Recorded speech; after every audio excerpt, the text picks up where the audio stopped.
Y yo creo que todos y cada uno de nosotros hacemos parte de una familia, ¿cierto? Todos hacemos parte de una familia.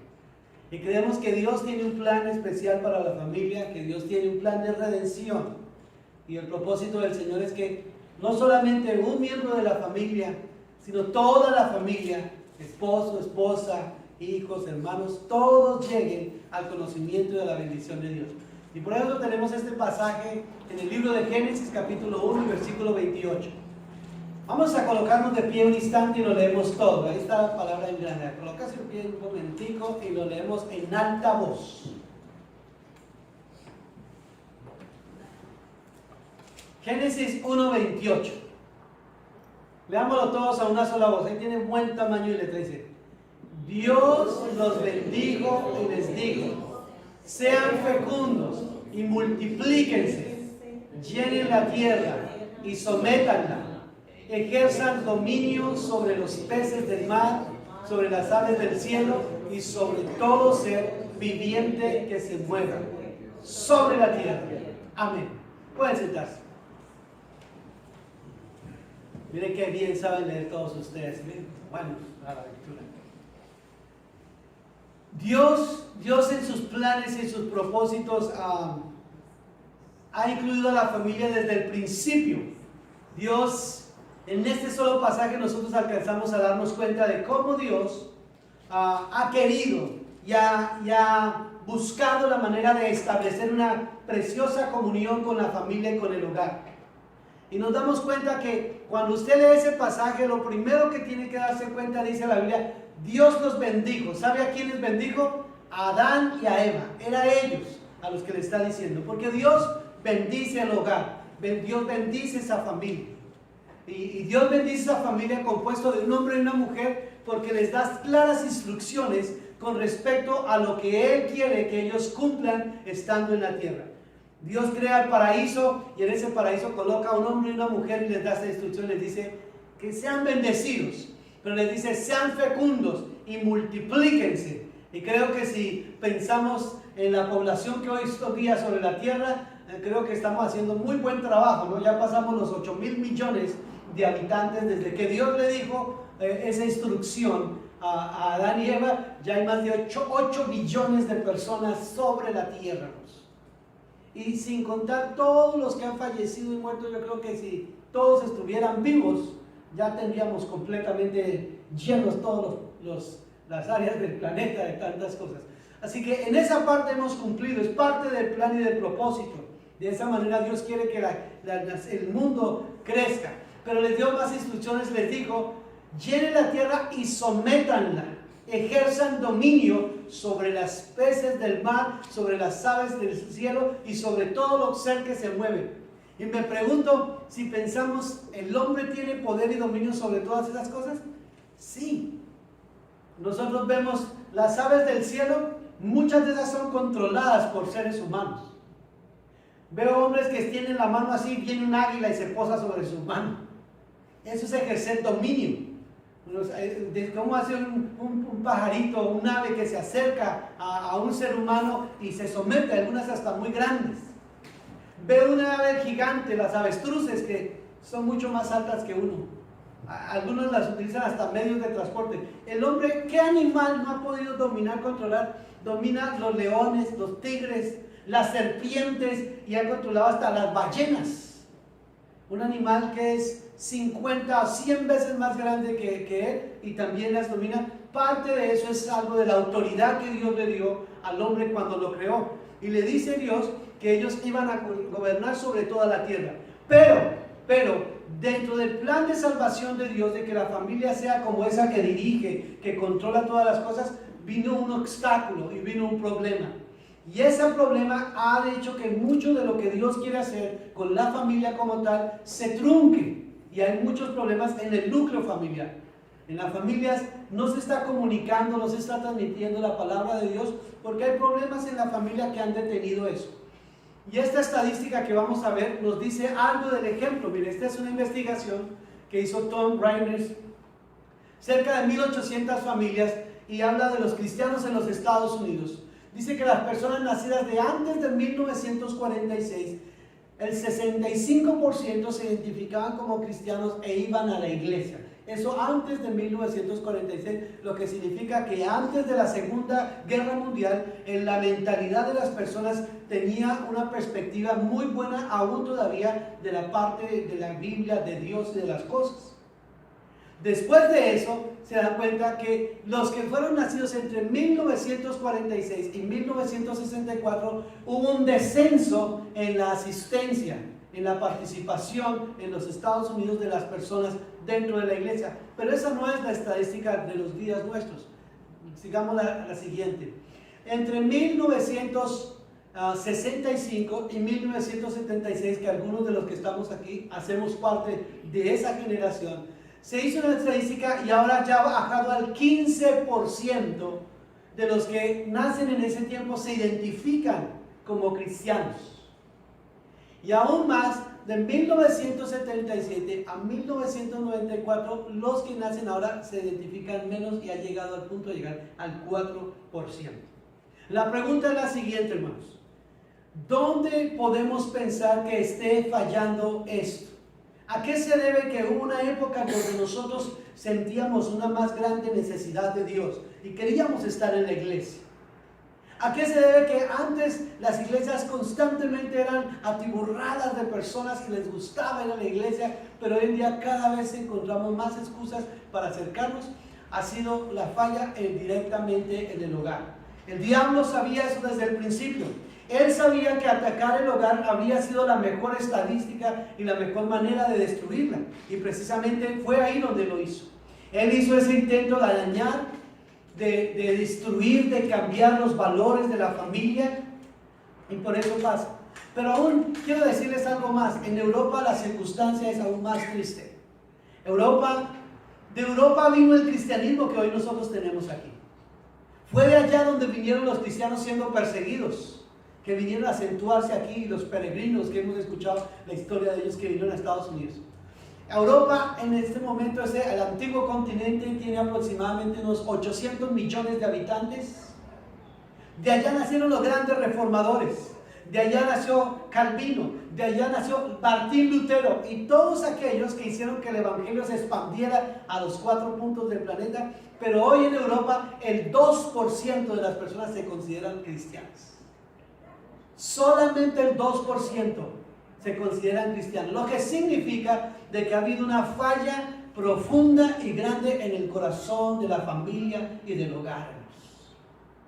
Porque fue una generación que tuvo una bendición y usted tiene esta bendición hoy de escuchar esto, que hoy usted debe llevar para su casa ese mensaje a su familia, recordarles a su familia de la importancia de hacer parte a Dios de sus hogares, que lo necesitamos, que aunque podamos recibir y obtener todo lo que queramos en la vida, aún nuestras vidas y dentro de nuestro corazón hay un vacío que tiene la forma de Dios.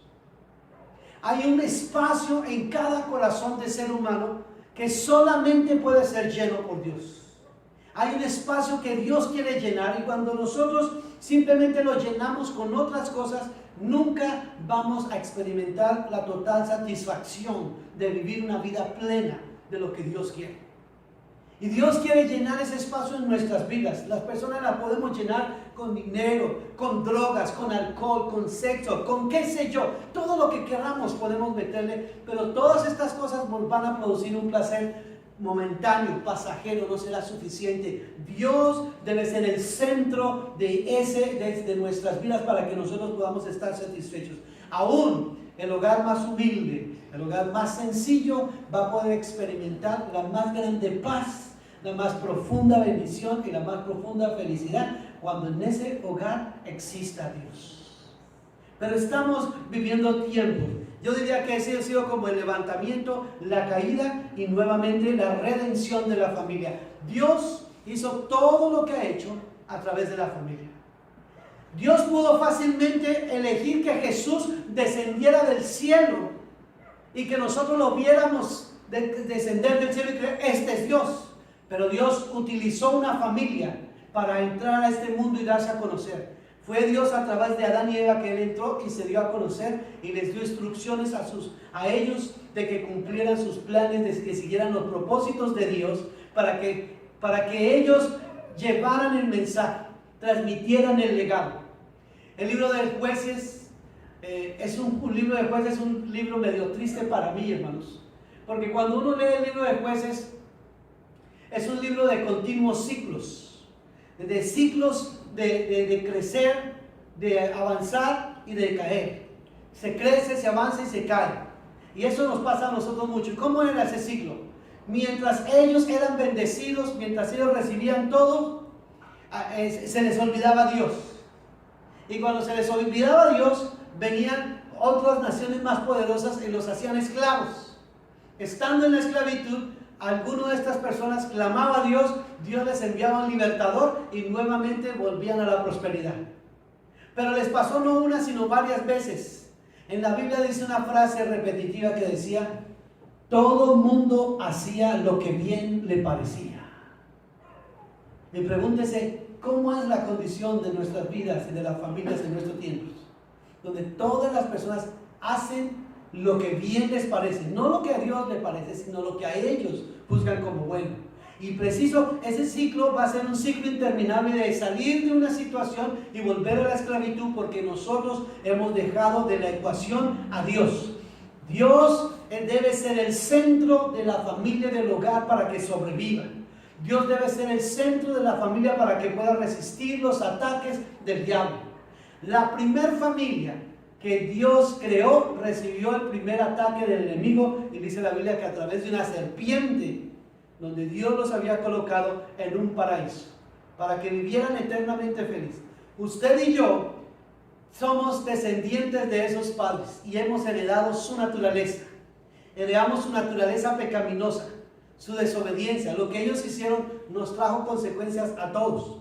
Cuando Dios creó al ser humano, no lo hizo para que viviéramos en enfermedad, en tristeza, en derrota, en problema. No, el hombre y la mujer fueron colocados en el centro de ese lugar para que vivieran eternamente y para siempre. Ese era el plan de Dios.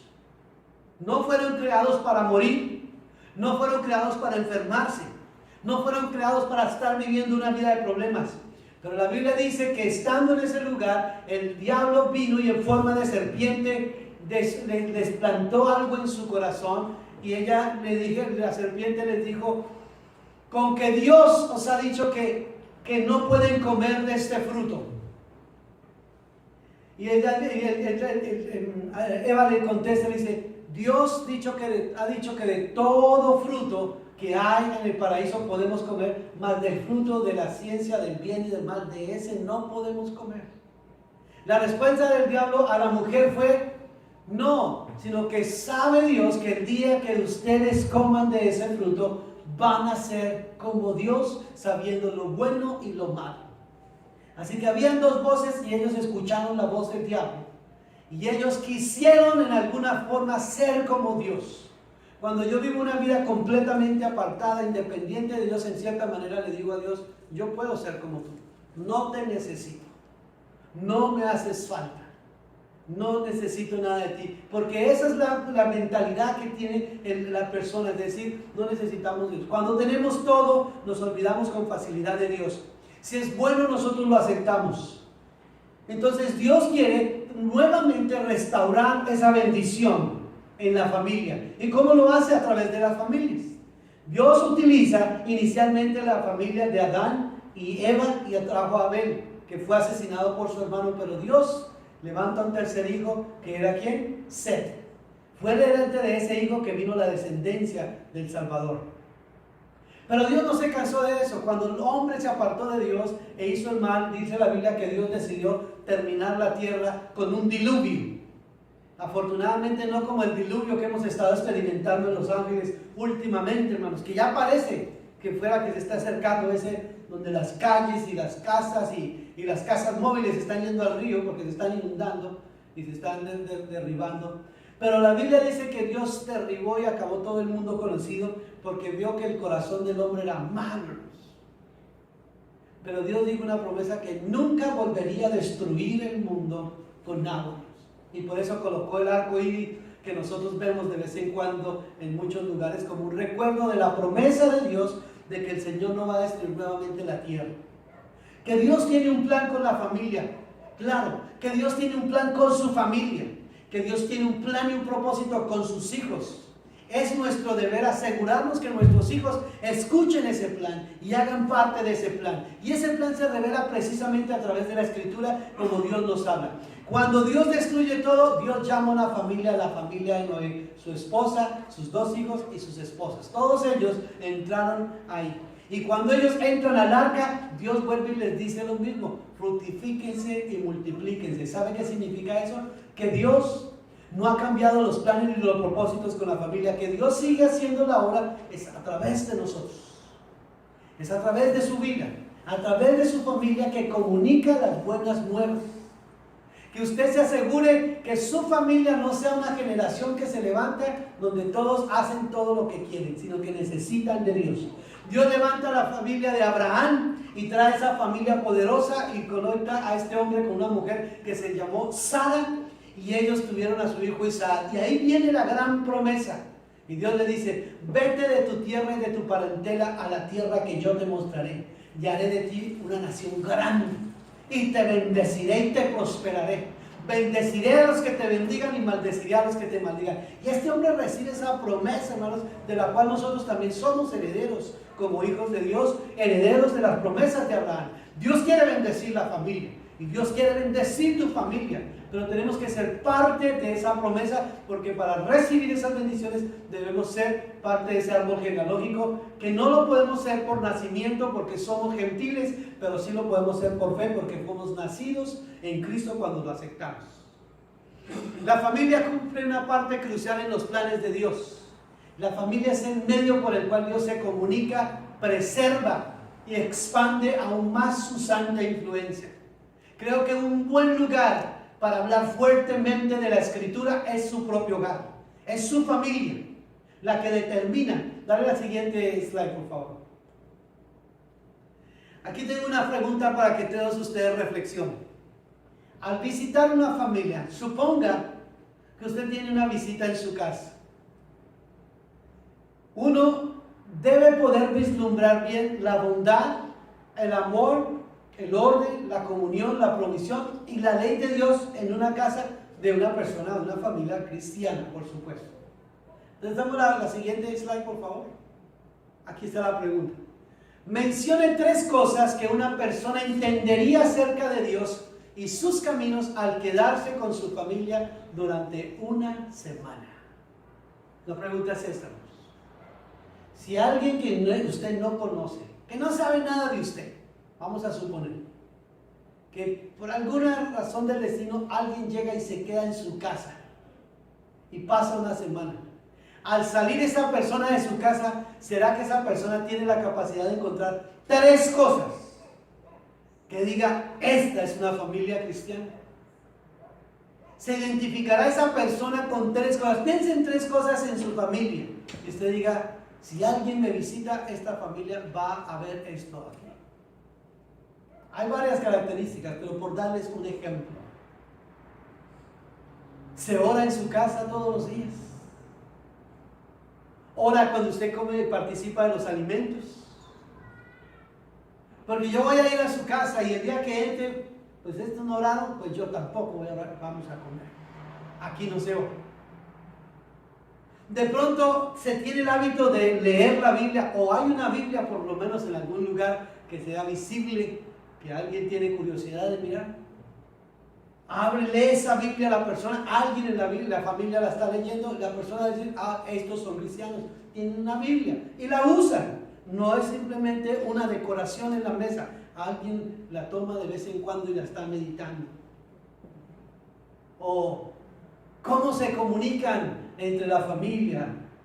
Se siente ese ambiente espiritual de unidad familiar, de amor, donde dice: aquí hay algo diferente, aquí hay algo especial en este hogar, que uno se siente cómodo, o se siente esa fricción, esa pelea constante, el grito, la maldición, y X y Y, todas estas cosas en ese hogar. Estas cosas son las que nos hacen distintos a nosotros. Estas son las que nos hacen a nosotros especiales. Este es el ADN que nosotros queremos tener, que no solamente experimenten en nuestro hogar, sino que cuando nuestros hijos se vayan a sus casas, se lleven esa herencia ellos mismos. Que ellos en sus casas también puedan sentir que esta es la familia, que ellos tienen un plan y un propósito de Dios para sus vidas. Al Señor le interesa mucho su hogar, a Dios le interesa su familia. Dios no quiere que usted se deshaga su familia. Dios quiere que usted permanezca, pero usted tiene que invitar a su familia, porque Dios envió la bendición a través de su familia. Aún cuando Adán y Eva pecaron, Dios desde el mismo Antiguo Testamento ya había establecido la forma que la bendición y la restauración iba para ese hogar. Y está en Génesis capítulo 3 y en el versículo 15. Dice así: y pondré, cuando Dios le hace la maldición a la serpiente, dice: pondré enemistad entre tú y la mujer, entre tu simiente y su simiente. Él te herirá en la cabeza y tú lo herirás en el talón. Dios, a través de su palabra, ya estaba profetizando que la simiente de la mujer, que es Jesucristo, porque Él nació de una mujer, iba a tener una enemistad constante con el diablo. Bueno, hoy en día aparentemente como que la guerra no es totalmente con el diablo, sino que la guerra es con el dinero. El Dios dinero de nuestros tiempos es el que lucha por ocupar el lugar en la familia.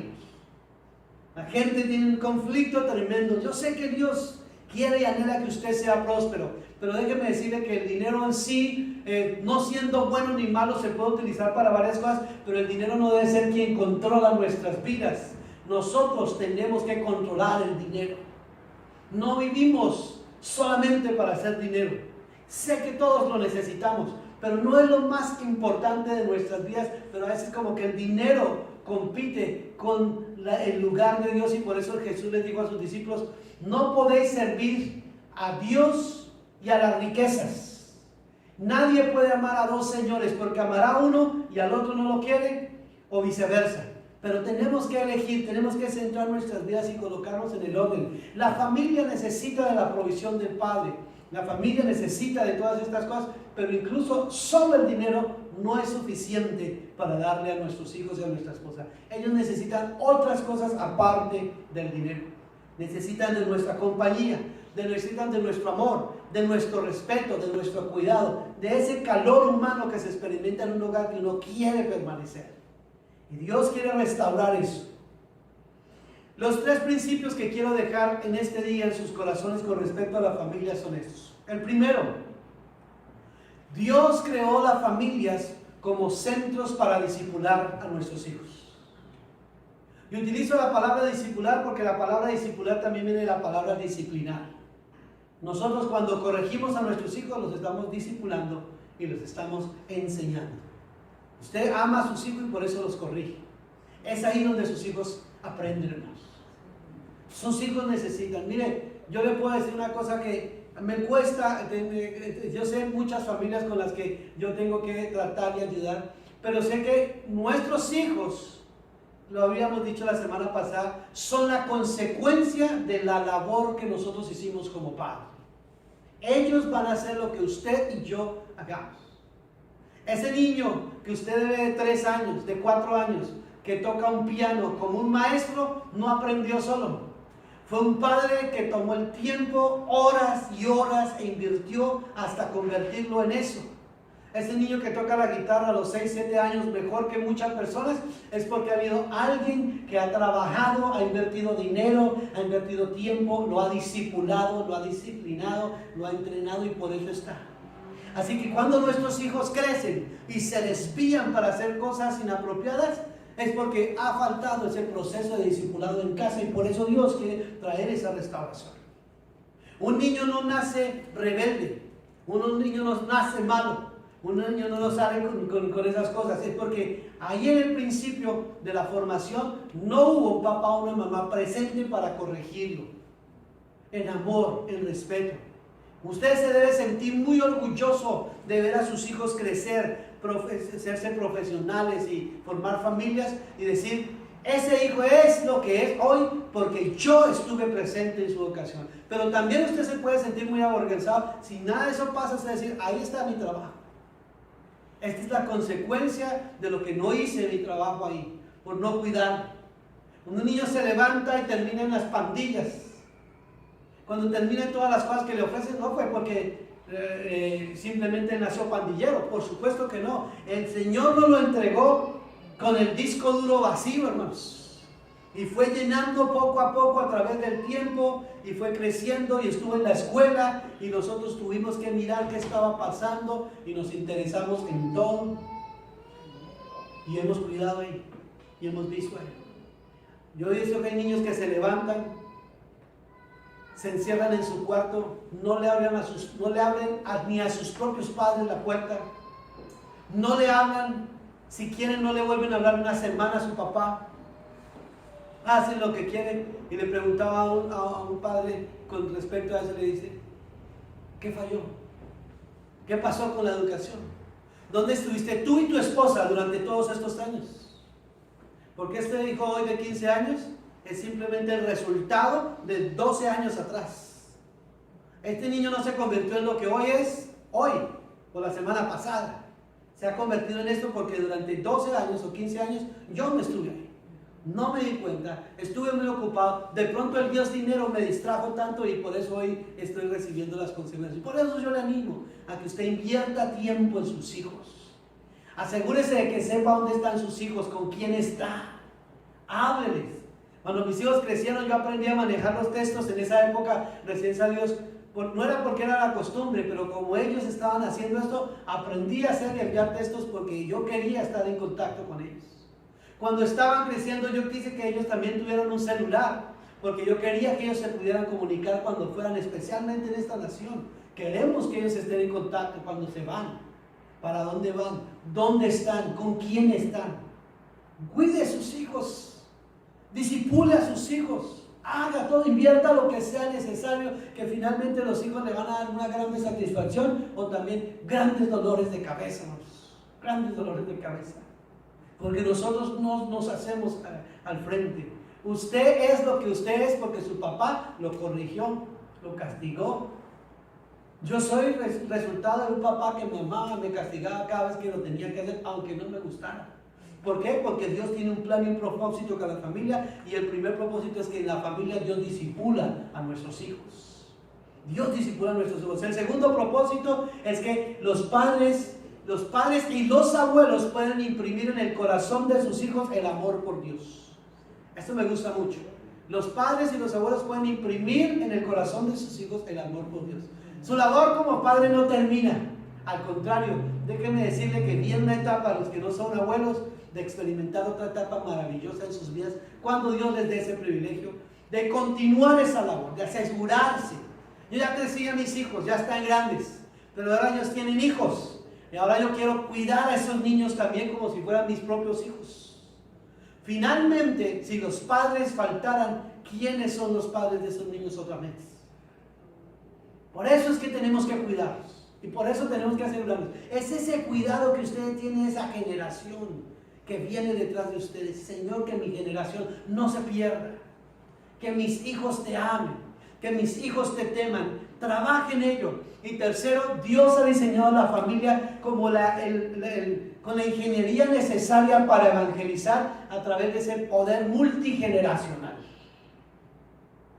Usted ignora el alcance de sus palabras en las generaciones que vienen. La Biblia dice que en Jeremías capítulo 35, ya varias veces lo he predicado y con esto concluyo. Jeremías capítulo 35 dice que un hombre le dio un mandamiento a sus hijos y les dijo que nunca tomaran vino, ni él, ni sus esposas, ni sus hijos, ni sus nietos, ni todo. Y cualquiera puede hacer eso, pero lo interesante de eso es que cuando la Biblia habla de él, es que este hombre dio ese mandamiento a sus hijos y habían pasado 200 años de historia y los hijos de ese tatarabuelo todavía tenían presente e impreso en sus corazones las palabras que les habían dicho ese abuelo. No tomen, no hagan esto. ¿Qué daría usted si los consejos que usted le da a sus hijos hoy permanecieran escritos en sus corazones? Y aún en la generación que viene y la que viene todavía recuerden sus palabras. Y dijeran, mi abuelo, el abuelo del abuelo del abuelo del abuelo nos dio este consejo y me lo transmitió hasta aquí. Yo quiero transmitírtelo a ti y a ti.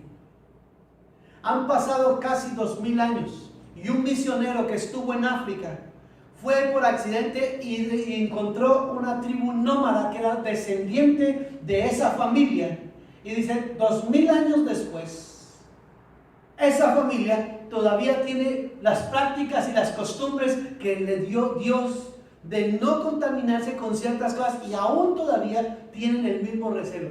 ¿Qué impacto tan profundo podemos dejar en el corazón de nuestros hijos si entendemos, padres que me escuchan en este día y los que algún día serán padres, que el Señor les ha entregado una autoridad poderosa y sobrenatural sobre sus hijos? Úsenla, bendiga a sus hijos, ámelos con todo corazón, disciplínelos, disipúlelos. Debes a conocer de Dios, porque Dios quiere que es a través de su familia que llegue la bendición y la salvación para todos ellos. Este lugar no es solamente para nosotros, es para su tío, para su tía, para el abuelo, para el primo, para el nieto, para los hermanos distantes, y que veamos la iglesia como está en esa fotografía. Cada semana familias unidas, buscando, adorando y sirviendo a Dios. Ese es el plan de Dios para la familia y creemos que Dios lo puede hacer, pero eso va a suceder a través de usted. Cada semana traiga a su hijo, traiga a su esposo, invite a su amigo, a la vecina, y digámosle que hay un lugar donde Dios nos está hablando y donde Dios está formando nuestras vidas para tener una generación que crece y teme a Dios.